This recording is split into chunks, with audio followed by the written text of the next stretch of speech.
Theta equals to 180। Electric field इस तरीके से है और डाइपोल मोमेंट इस तरीके से। अभी भी टॉर्क तो जीरो है, लेकिन पोटेंशियल एनर्जी मैक्सिमम है। माइनस पी कॉस थीटा है ना, और कॉस थीटा 180 तो ये खुद -1 हो जाएगा। तो पोटेंशियल एनर्जी मैक्सिमम हो गया किसके बराबर? पीई के बराबर, P इंटू ई। रोटेशनल इक्विलिब्रियम तो है, लेकिन कैसा है ये चेक करने के लिए इसको हम लोग थोड़ा सा रोटेट किए, जरा सा इसको इसके इक्विलिब्रियम पोजीशन से हल्का सा रोटेट किए। रोटेट करते इसका टेंडेंसी अपने आप को फील्ड के डायरेक्शन में अलाइन करने का है। फील्ड के डायरेक्शन में अलाइन करने के लिए ऐसे पूरा घूम जाएगा। फील्ड इधर है तो डाइपोल चाहेगा कि तुरंत, टॉर्क ऐसे लगता है कि वो डाइपोल को फील्ड के डायरेक्शन में अलाइन करने का कोशिश करता है, ये तुरंत घूमकर उधर भागना चाहेगा ऐसे। तो हम इसको जरा सा इसके इक्विलिब्रियम पोजीशन से रोटेट किए और ये पूरा भाग गया वहां से, एकदम रोटेट कर गया रैंडम तरीके से ऑपोजिट साइड में। ठीक है,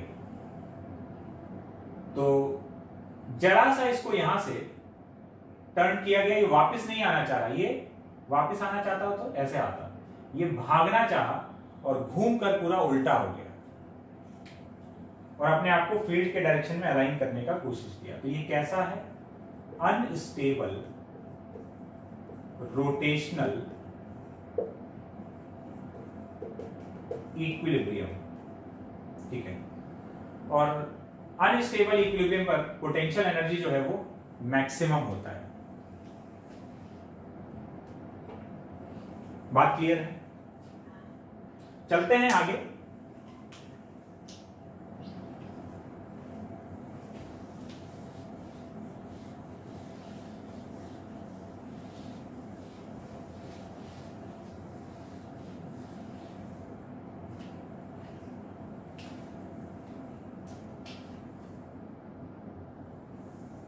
देखो, एक चीज और समझने का है।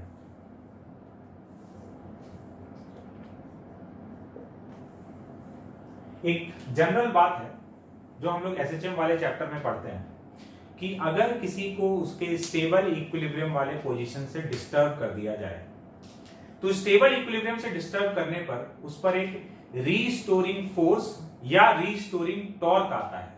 रीस्टोरिंग फोर्स का मतलब ऐसा फोर्स जो उसको वापस उसी पॉइंट पर लाने का कोशिश करे, या रीस्टोरिंग टॉर्क मतलब वही वापस उसी पोजीशन में लाने का कोशिश करे।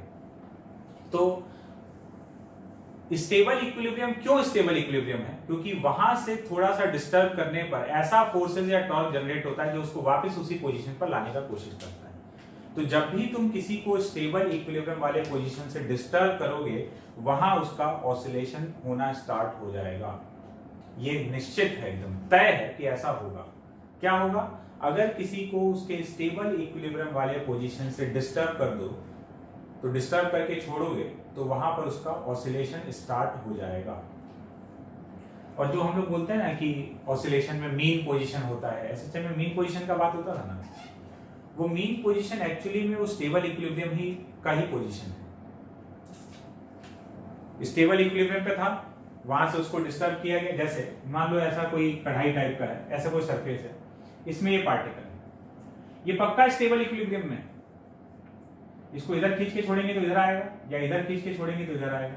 अब तुम एक काम करो, इसको खींच के यहां छोड़ दो, ये ऐसे ऐसे करने लगेगा, और ये वाला जो पोजीशन है ये इसका मीन पोजीशन कहलाने लगेगा। बात समझ में आ रहा है? तो किसी को भी उसके स्टेबल इक्विलिब्रियम से परेशान करोगे तो वो ये क्या करेगा? ऑसिलेशन स्टार्ट कर देगा वो पार्टिकल। और देखो एग्जांपल, जैसे ये ब्लॉक स्प्रिंग से अटैच है, इसको इधर खींच के छोड़ेंगे तो इधर आना चाहेगा, इधर दबा के छोड़ेंगे तो इधर आएगा। मतलब ये अपने स्टेबल इक्विलिब्रियम वाले पोजीशन पर है। इधर डिस्प्लेस करेंगे तो इधर भागेगा, इधर डिस्प्लेस करेंगे तो इधर भागेगा, वापस अपने इक्विलिब्रियम पर आना चाहेगा। और इसको थोड़ा सा डिस्टर्ब करके छोड़ दो अगर, तो ऑसिलेटरी मोशन स्टार्ट हो जाएगा। और भी एग्जांपल है अपने पास, ये पेंडुलम, ये अपने स्टेबल इक्विलिब्रियम पे, कैसे पता? इसको थोड़ा सा इधर डिस्प्लेस किए, छोड़ेंगे तो इधर आएगा वापस इक्विलिब्रियम की तरफ, या इधर खींच के छोड़ते तो इधर आता। तो अगर हम इसको इसके इक्विलिब्रियम से डिस्टर्ब कर रहे हैं तो ये वापस इक्विलिब्रियम अटेन करना चाहता है। कैसा है? Stable equilibrium. लेकिन अगर हम इसको खींच के और छोड़ दें तो ये यहां आएगा, फिर यहां से इसके पास कुछ वेलोसिटी आ चुका होगा तो यहां चला जाएगा, मतलब जो भी ये ऑसिलेशन स्टार्ट कर देगा। तो जब भी तुम उसको किसी को उसके स्टेबल इक्विलिब्रियम वाले पोजीशन से डिस्टर्ब करते हो तो वहां उसका ऑसिलेटरी मोशन स्टार्ट हो जाता है। तो अपना जो डाइपोल है वो जब इस तरीके से रखा हुआ है, ठीक है, तो ये स्टेबल रोटेशनल इक्विलिब्रियम है। हम जब इसको यहां से थोड़ा सा रोटेट कर दिए इस तरीके से,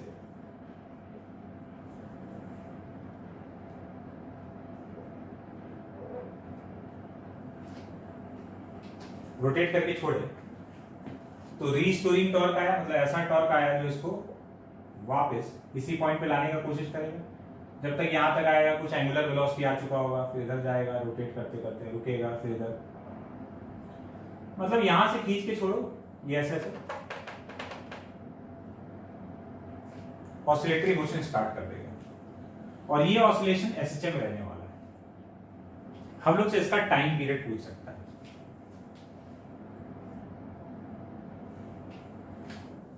कैलकुलेट करते हैं। इस पर जो टॉर्क आएगा वो आएगा p E sine theta, p cross E, for, देखो अभी ये एसएचएम नहीं है। एसएचएम होने के लिए क्या कंडीशन है? फोर्स प्रोपोर्शनल टू एक्स या torque proportional to theta. Torque proportional to theta, theta मतलब angular displacement from mean position. ये इसका मीन पोजीशन था, अभी इक्विलिब्रियम में है, नेट टॉर्क 0 है।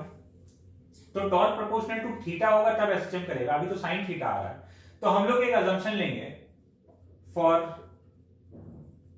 Small oscillations. जिनको भी ये बात समझ में नहीं आ रहा है, यहां दिक्कत हो रहा है, तो उनको एसएचएम में थोड़ा सा प्रॉब्लम है। हम लोग जो अभी आगे करने वाले हैं इसके बाद का काम, ठीक है। तो एक बार एसएचएम का थोड़ा सा टाइम पीरियड वाला पार्ट रिवाइज कर सकते हो कि कैसे लिखा जाता है। For small oscillations sine theta को हम लोग थीटा लिख देंगे, तो torque is equals to PE into theta. Now torque proportional to theta, तो अब ये डाइपोल एसएचएम कर रहा है। कैसा एसएचएम? Angular SHM. सीधे स्ट्रेट लाइन में करता है तो लीनियर एसएचएम, ऐसे ऐसे कर रहा है तो रोटेशन के वे में कर रहा है तो एंगुलर एसएचएम। तो इसका एसएचएम हो रहा है, ठीक है। Now torque equals to I into alpha. I किसका? इस डाइपोल का moment of inertia, equals to PE into theta. Alpha is equals to P E by I into theta. Alpha proportional to theta, तो ये जो प्रोपोर्शनलिटी कांस्टेंट है यही तो omega square है। So omega is equals to under root of P by by, and time period is 2 pi by omega, that is 2 pi under root। SHM में time period ऐसे लिखते हैं 2 pi under root I upon PE। ये हम लोग याद रखेंगे formula.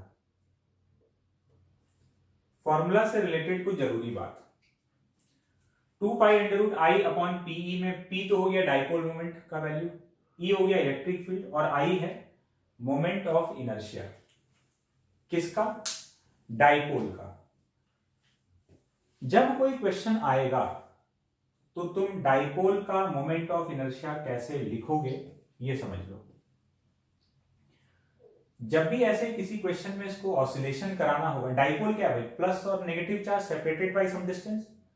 तो उसको एक सिंगल यूनिट बनाए रखने के लिए वो क्या करेगा कि एक रॉड लेगा, ठीक है, और रॉड के दो एंड पर एक रिजिड रॉड, एक प्लस क्यू चार्ज और एक माइनस क्यू चार्ज, दोनों का कुछ कुछ मासेस होगा, सेम भी हो सकता है अलग भी हो सकता है, ठीक है। तो ये एक रॉड कनेक्ट कर देगा, रॉड का मास हो भी सकता है, रॉड मासलेस भी हो सकता है, कुछ भी हो सकता है, दोनों चार्जेस का भी कुछ मास होगा, रॉड मासलेस मास कुछ भी होगा। अब इसका तुम मोमेंट ऑफ इनर्शिया लिखोगे वहां पे आई, इस तरह से वो दोनों को जोड़े रखेगा। सवाल ये खड़ा होता है कि सर मोमेंट ऑफ इनर्शिया कौन से एक्सिस के अबाउट लिखा जाएगा।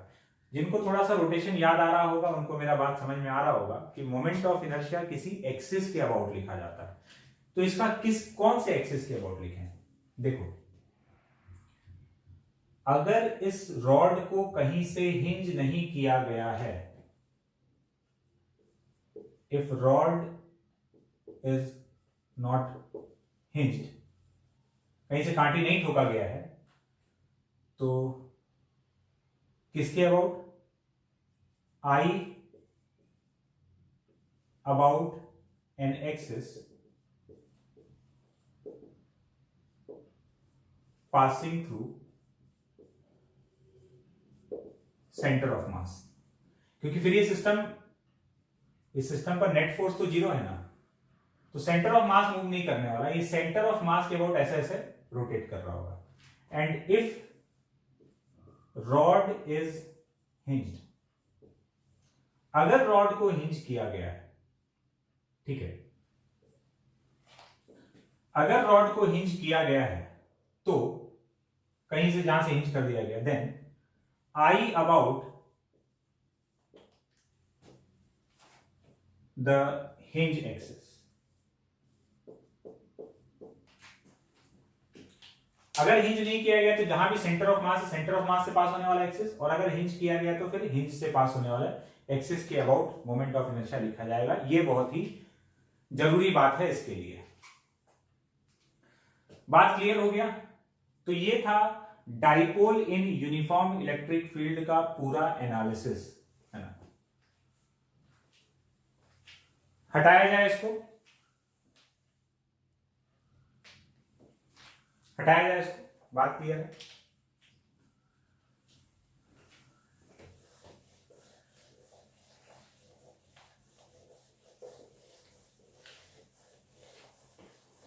डाइपोल से रिलेटेड एक और बात है,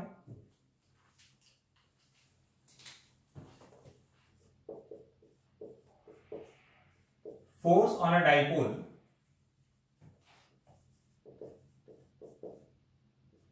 in non-uniform electric field,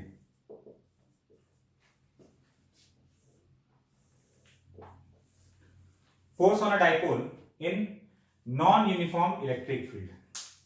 uniform electric field पे, यूनिफॉर्म इलेक्ट्रिक फील्ड में तो डाइपोल पर फोर्स जीरो होता है। अगर इलेक्ट्रिक फील्ड नॉन यूनिफॉर्म है, उस पे फोर्स का अगर बात किया जाए नॉन यूनिफॉर्म इलेक्ट्रिक फील्ड में, तो नॉन यूनिफॉर्म इलेक्ट्रिक फील्ड में डाइपोल पर लगने वाला force F is equals to P into DE by DR। इस फॉर्मूले से हम लोग नॉन यूनिफॉर्म फील्ड में डाइपोल पर लगने वाले फोर्स को लिख सकते हैं। कैसे? एग्जांपल से देखते हैं। ये एक डाइपोल है जिसका डाइपोल मोमेंट है P, यहां से R डिस्टेंस पर, क्वेश्चन में बोला कि जाएगा स्मॉल डाइपोल, स्मॉल डाइपोल है मतलब उस डिस्टेंस के कंपैरिजन में छोटा है जहां पर हम लोग फील्ड या फोर्स का बात कर रहे हैं, ठीक है। स्मॉल डाइपोल है मतलब जितना रिजल्ट हम लोग निकाले थे वो सब स्मॉल डाइपोल के लिए था, सब यूज किया जा सकता है। यहां पर एक पॉइंट चार्ज रखा हुआ है Q, फाइंड फोर्स ऑन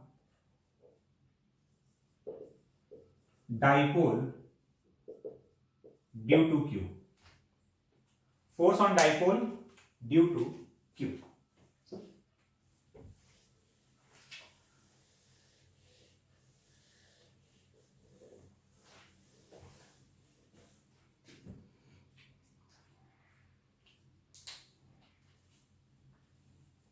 लिखते हैं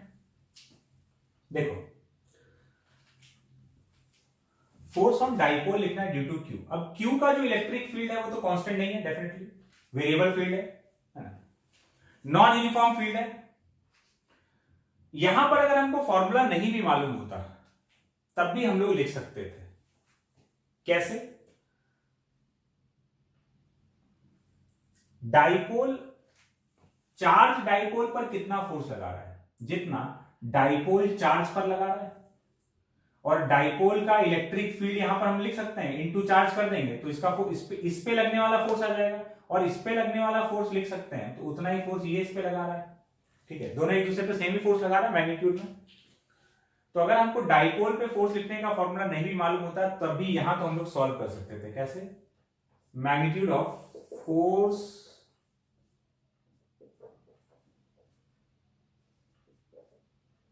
on charge due to dipole is equals to magnitude of force on dipole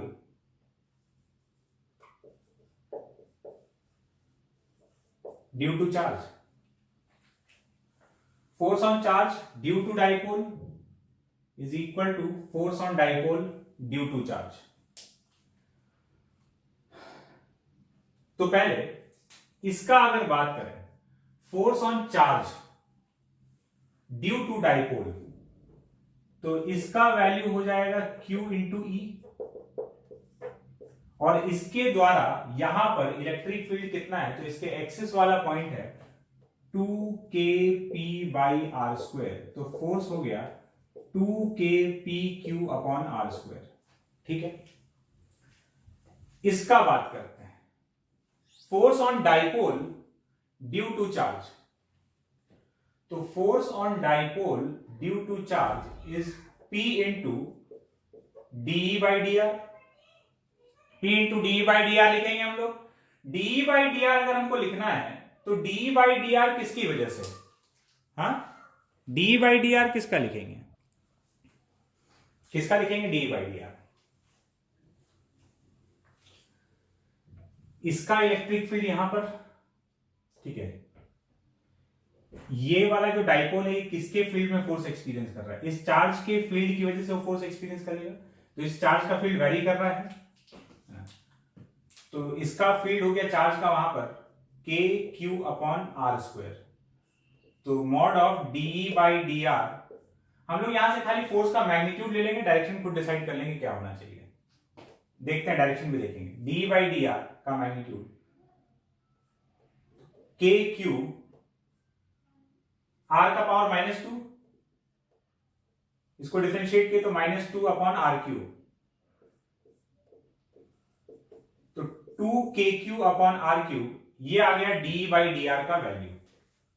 तो F is equals to P into DE/dr,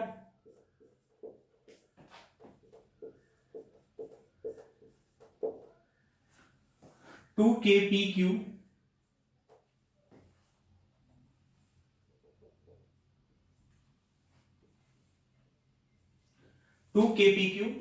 by r³। तो किसी भी तरीके से लिखने सेम आना चाहिए था। आगे इस चार्ज की वजह से जो फील्ड है उसमें फोर्स एक्सपीरियंस कर रहा है, तो उसका फील्ड लिखे, उसको डिफरेंशिएट किए DE/dr, P into DE/dr force आ गया। अब बात आता है डायरेक्शन का। देखो इसका हमको इस पर फोर्स देखना है ना, ऐसे देखेंगे, इसका इलेक्ट्रिक फील्ड यहां इस डायरेक्शन में है,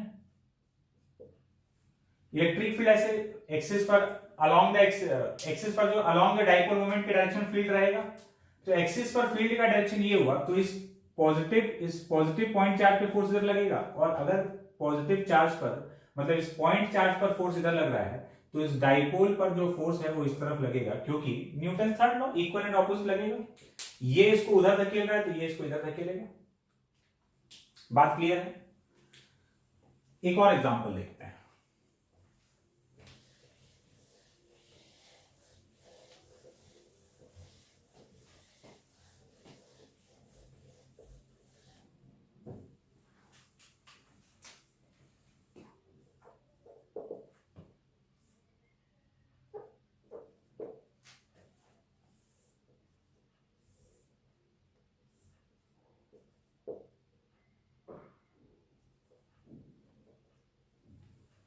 अब ये दो डाइपोल है, दो स्मॉल डाइपोल P1 P2, दोनों के बीच का separation R। Find force between the dipoles. एक डाइपोल दूसरे पर कितना फोर्स अप्लाई कर रहा है। तो जैसे हम इसकी वजह से इस पर फोर्स लिख रहे हैं, तो इसका जो इलेक्ट्रिक फील्ड होगा यहां पर, उसमें ये फोर्स एक्सपीरियंस कर रहा है, तो हम उस पर फोर्स लिख रहे हैं, तो हम ऐसे लिख देंगे F इक्वल्स टू P2 उसका dipole moment into DE1 by dr, या फिर P1 into DE2 by dr, उसके फील्ड का डिफरेंशिएशन, कोई भी एक चीज कर लें। तो हम इस तरह से लिख रहे हैं, E1 कितना है, E1 मतलब इसका फील्ड वहां पर है ना, इसके फील्ड में वो फोर्स एक्सपीरियंस कर रहा है, तो E1 कितना है, तो भाई E1 का वैल्यू है 2kP1 बाई r3, इसको डिफरेंशिएट कर देना है, DE1 बाई dr, इसको डिफरेंशिएट करेंगे तो ये हो जाएगा 2kP1 और इसका डिफरेंशिएशन -3 अपॉन r का पावर 4।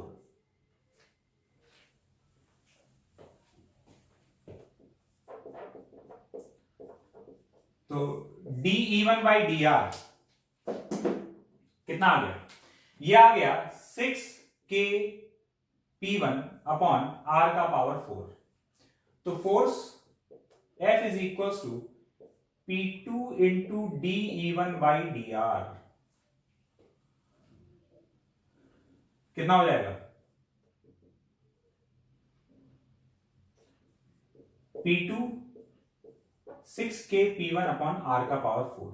तो force is equal to 6kP1 P2 upon r का पावर 4। ये हो गया फोर्स का एक्सप्रेशन। सवाल ये है कि ये फोर्स किस पर कौन से डायरेक्शन में लग रहा है, चेक करते हैं। देखो P1 का इलेक्ट्रिक फील्ड यहां पर इस तरफ है, ये हो गया E1। यहां पर है नेगेटिव चार्ज और ये है पॉजिटिव चार्ज। इसका फील्ड जो है वो डिस्टेंस के साथ घटते जा रहा होगा। इस पॉजिटिव चार्ज पर फोर्स इधर लग रहा है इलेक्ट्रिक फील्ड के डायरेक्शन में, और नेगेटिव चार्ज पे इधर लग रहा है इलेक्ट्रिक फील्ड के ऑपोजिट डायरेक्शन में। ठीक है, क्योंकि इलेक्ट्रिक फील्ड यहां ज्यादा स्ट्रांग है, डिस्टेंस के साथ इलेक्ट्रिक फील्ड कम होते जा रहा है, तो यहां इलेक्ट्रिक फील्ड का वैल्यू कम होगा कंपैरिजन टू यहां पर। तो इस जगह यहां इलेक्ट्रिक फील्ड ज्यादा है और आगे जाते जाते और कम हुआ है, तो नेगेटिव चार्ज पर लगने वाला जो फोर्स है वो ज्यादा है पॉजिटिव चार्ज पे लगने वाले फोर्स के कंपैरिजन में। मतलब इस P2 डाइपोल पर, ये जो P2 डाइपोल है, इस पर नेट फोर्स का जो डायरेक्शन है वो इस तरफ है। तो P1 पर किस तरफ होगा, इस तरफ होगा, या उसको भी उसी बेसिक तरीके से चेक करके देख सकते हो। बात क्लियर है, हटाते हैं इसको।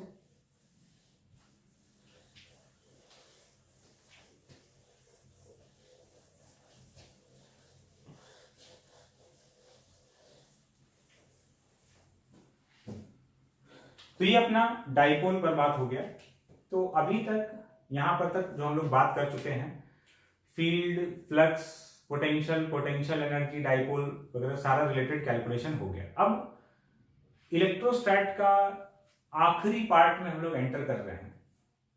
ठीक है, इसमें अभी तक हम लोग जितना बात किए हैं वो सारा बात में से कुछ भी यूज हो सकता है। ठीक है, हम लोग अब बात करने वाले हैं कंडक्टर्स पर।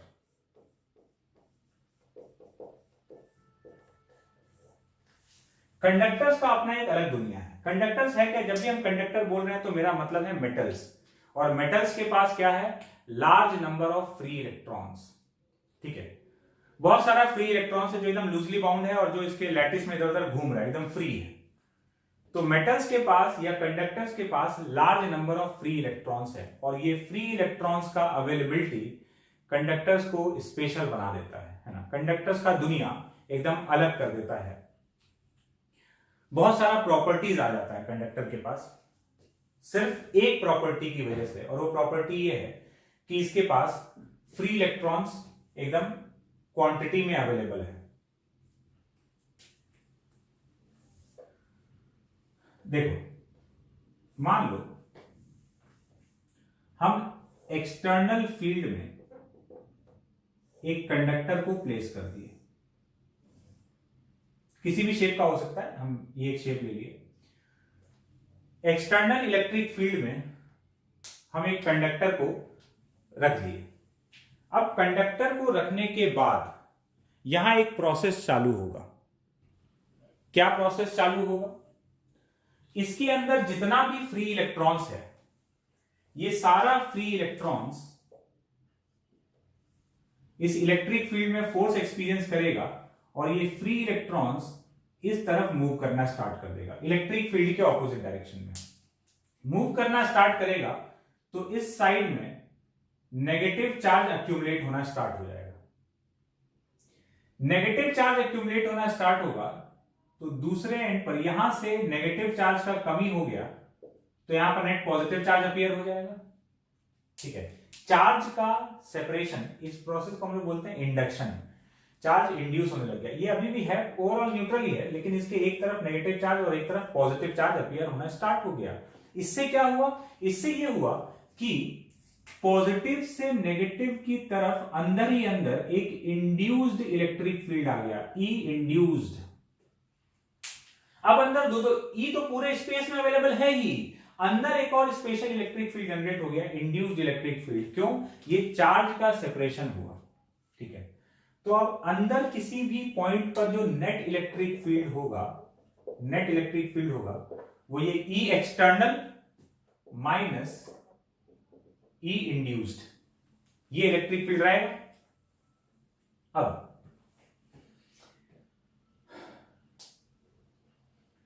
तो अब क्या होगा कि इस इंड्यूस्ड इलेक्ट्रिक फील्ड की वजह से अब अंदर जो इलेक्ट्रॉन अब जो मूव कर रहा था, अभी भी जो इन बिटवीन है, जो मूव करने के प्रोसेस में, उस पर इधर भी फोर्स लगने लगेगा।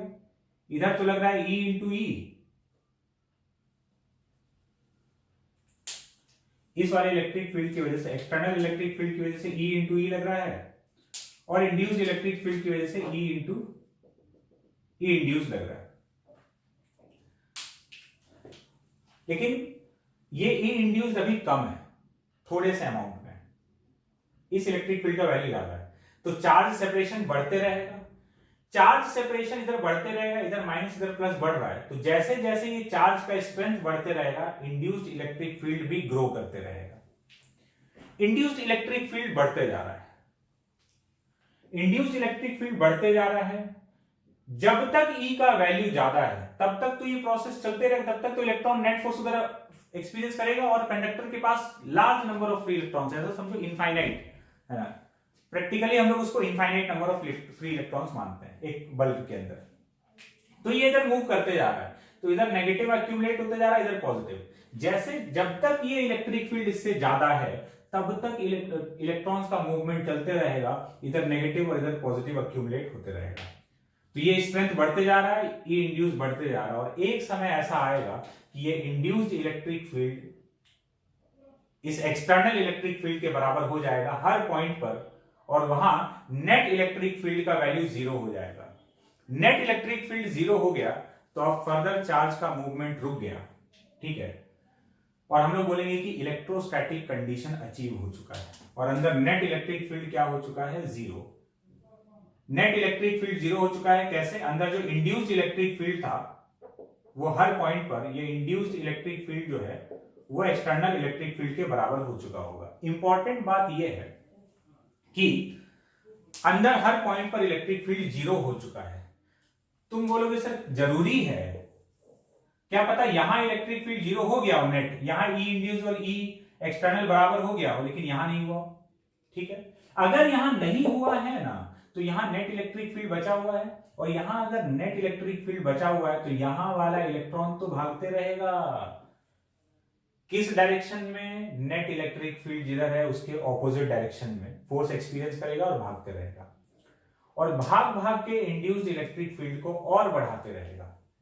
तो जब तक इलेक्ट्रोस्टैटिक कंडीशन अचीव नहीं हो जाता तब तक ये काम तो चलते रहेगा, और फाइनली जब तक हर जगह पर ये ई इंड्यूस्ड और ई एक्सटर्नल बराबर नहीं हो जाता, इलेक्ट्रॉन मूव करते रहेगा, क्योंकि वहां बराबर नहीं है तो वहां नेट इलेक्ट्रिक फील्ड बचा हुआ है।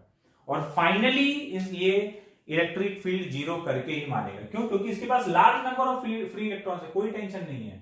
बोले यहां बराबर नहीं हुआ और इलेक्ट्रॉन को उधर भेजकर फील्ड और बढ़ाते हैं, यहां जीरो नहीं हुआ और इलेक्ट्रॉन को भेज के फील्ड और बढ़ाते हैं। क्यों बढ़ाते रहेगा? क्यों? क्योंकि उसके पास जब तक वहां नेट इलेक्ट्रिक फील्ड जीरो नहीं हुआ, वहां वाला इलेक्ट्रॉन तो फोर्स एक्सपीरियंस करते रहेगा और फाइनली एक इलेक्ट्रोस्टैटिक कंडीशन अचीव होगा और कंडक्टर के हर पॉइंट पर electric field, net electric field zero हो चुका होगा। अब ये जो बात है ना, ये एकदम जबरदस्त बात है। क्या? Under electrostatic condition field inside a conductor is always zero। Electrostatic condition मतलब इलेक्ट्रॉन्स का मूवमेंट बंद हो चुका है। बंद हो चुका है मतलब हर जगह पर इंड्यूस इलेक्ट्रिक फील्ड और एक्सटर्नल बराबर हो चुका है।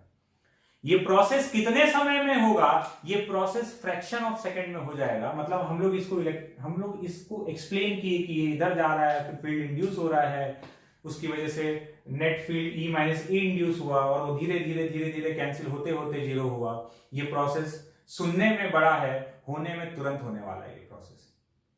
ठीक है, तो ये प्रोसेस एकदम जल्दी से अटेन करेगा। ठीक है, with in fraction of second ये मामला निपट जाएगा और इलेक्ट्रिक फील्ड जीरो हो जाएगा। तो अब दुनिया का सबसे बड़ा सत्य ये है कि अगर हम एक कंडक्टर को कहीं भी रखे हैं तो उसके अंदर कोई भी आसपास चार्ज, इलेक्ट्रिक फील्ड कुछ भी है, वो अपने इलेक्ट्रॉन्स को इस तरह से दौड़ाएगा कि अब अंदर किसी भी शेप का कंडक्टर हो, कंडक्टर के हर पॉइंट पर इलेक्ट्रिक फील्ड अब हमको जीरो लेना है, कुछ भी हो जाए। क्यों? उसके पास एक फ्री इलेक्ट्रॉन्स का सेना है ना, आर्मी है, और वो इस आर्मी को इस तरह से दौड़ाता है कि अंदर इलेक्ट्रिक फील्ड इधर है तो वो ऑपोजिट डायरेक्शन में दौड़ के अपना खुद का एक फील्ड जनरेट करता है हर पॉइंट पर और नेट इलेक्ट्रिक फील्ड को जीरो कर देता है। कंडक्टर अपने अंदर इलेक्ट्रिक फील्ड को सहन नहीं कर सकता। अब ये दुनिया का सबसे बड़ा सत्य हो चुका है कि under electrostatic condition electric field inside a conductor is always zero. मेरे साथ 5 बार तुमको बोलना है कि under electrostatic condition electric field inside a conductor is always zero. Under electrostatic condition electric field inside a conductor is always zero. बाकी 3 बार और तुम बोल लेना। ठीक है, तो अब तुम किसी भी शेप का, शेप से मतलब नहीं है, तुम इस शेप का रख दो, कैसा भी इलेक्ट्रिक फील्ड लगा दो, यूनिफॉर्म नॉन यूनिफॉर्म, वो हर जगह पर, हर लोकलाइज्ड एरिया में जो भी, यहां तुम नॉन यूनिफॉर्म फील्ड लगाए तो यहां तुम्हारा एक्सटर्नल फील्ड का वैल्यू अलग अलग होगा, तो करस्पॉन्डिंगली यहां इंड्यूस्ड इलेक्ट्रिक फील्ड भी उतना ही आएगा जितना एक्सटर्नल फील्ड है। क्यों? अगर यहां पर नहीं आया तो चार्ज का मूवमेंट चलता रहेगा। अच्छा, क्या पता कहीं का इंड्यूस्ड इलेक्ट्रिक फील्ड एक्सटर्नल से एक्सीड कर जाए? नहीं। क्यों?